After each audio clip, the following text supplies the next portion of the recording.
Hi, my name is Caitlin or Kate Taylor. I'm filming this on August 6th, 2025. This is my recording of DNA extraction. I have all my materials here as well as some notes because I know there's a few questions that I need to answer throughout the recording. At the start, obviously, we're going to talk about DNA or deoxyribonucleic acid is molecules that carry genetic instructions for the development and functioning of living organisms and acts as a blueprint for organisms' traits and functions. So it's just kind of the body's blueprint for everyone. The first thing that we need to do is we need to prepare our split peas. There's a few ways to do this. I'm a little impatient and forgetful, so I would have loved to use the mortar and pestle method. However, every time I plan to do this lab, I forgot to soak the peas the night before. So instead, I'm using my blender here. To be able to do this, you take your split peas here. I have quite a bit because I'm doing this lab a few times, but one as a trial, and then also for the lab report as well, doing some different trials. So typically when I use less peas, there's less yield of results, but I do still see those results present as well. So in my blender, what I'm going to add is I'm going to take my measuring cup and add a cup of water from my sink here. So this goes right into the blender here. From there, I can go ahead and add my split peas from there. I got anxious, I was supposed to be using distilled water for that, so I had to go double check, and I'm fine using tap water. So tap water, a cup of tap water into my blender here, and then I'm gonna add some split peas. Like I said, I'm doing multiple trials of this, so I'm not gonna add the whole packet, just gonna add, I would say about half of what I had remaining there. And then also I'm going to add a salt packet, the entire one. We add salt to increase the ionic strength of the solution. This helps to neutralize the negative charges of the DNA, causing them to clump together. So I'm going to add this whole packet in here, which you can't really see. So I'm going to tilt this down a little bit. So adding in the whole packet here.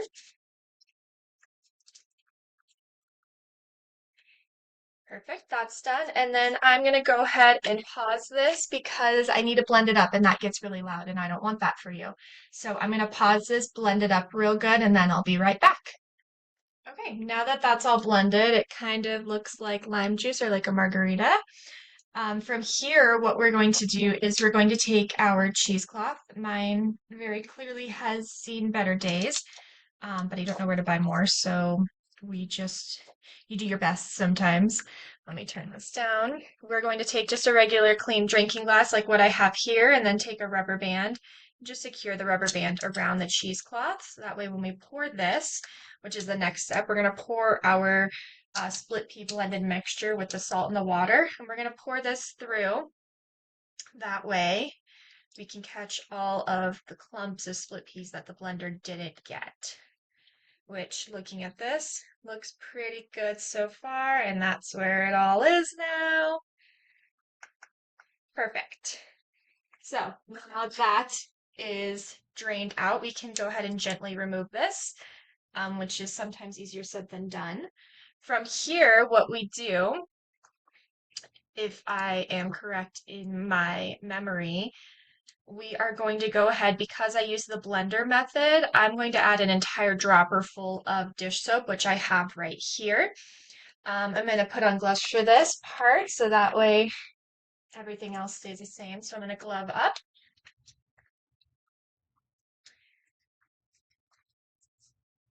And now, go ahead, take this off, and then because I am impatient and I'm adding a whole dropper full of this, I tend to just take the top right off. So I am going to do that for this because I'm impatient and I'm adding a whole bottle of the detergent, or liquid soap is what the experiment calls for.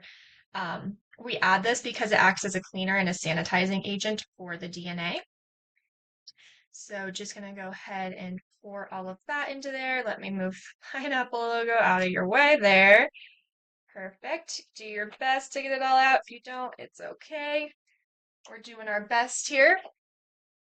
And then we take our glass stirring rod we just go ahead and give it a nice mix real quick. I don't like to mix too fast. I just want to make sure that it's all incorporated is realistically what I want to do there. So now that that's all mixed, I'm going to rinse this off with some distilled water. But this goes into the fridge for 10 minutes. So once again, I will be pausing to let this chill for 10 minutes, and then I will be right back. Okay, so we're back. It's been 10 minutes. This is still looks exactly the same. From here, we have, I'll tilt you all down again. In here we have our big test tube. Because it kind of needs to stand up, I have this glass that one of the doctors I work for got me from Mexico. So I found that it works really well to keep that standing up straight. So, work smarter, not harder on that. What we are going to do is we're going to take this and probably over the sink because I have the tendency to spill and I don't have a funnel with me. We are going to put about, we're going to pour this in here and we want it to be about a third full, third, 1/3 full. So I'm going to pour it over the sink because, like I said, I can be a little bit messy.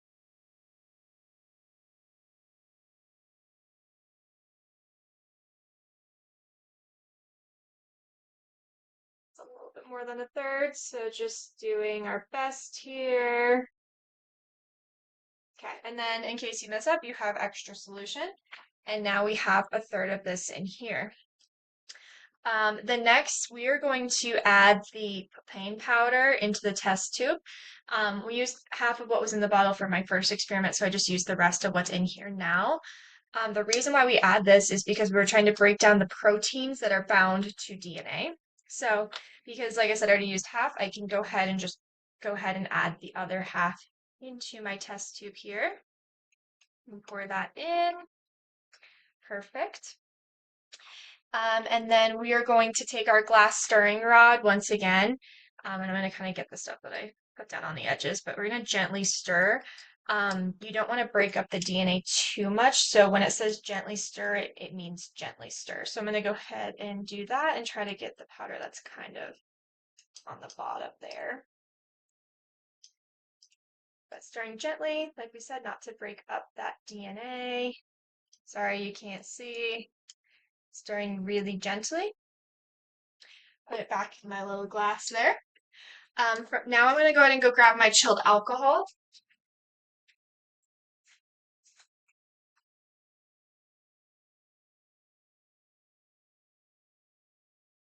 So 91% isopropyl alcohol here. It's been in the freezer probably about 2 weeks now. And from what we're going to do now is open it as much as we try. And now we're going to take our solution, hold it at a 45-degree angle. Luckily, this has a nice little stopper on top. And now we just kind of pour. So now it's going to be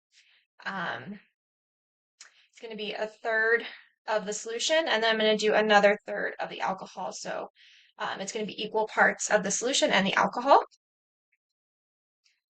I like to pour pretty slow for this part and kind of keep it down on the sides to keep everything kind of separated.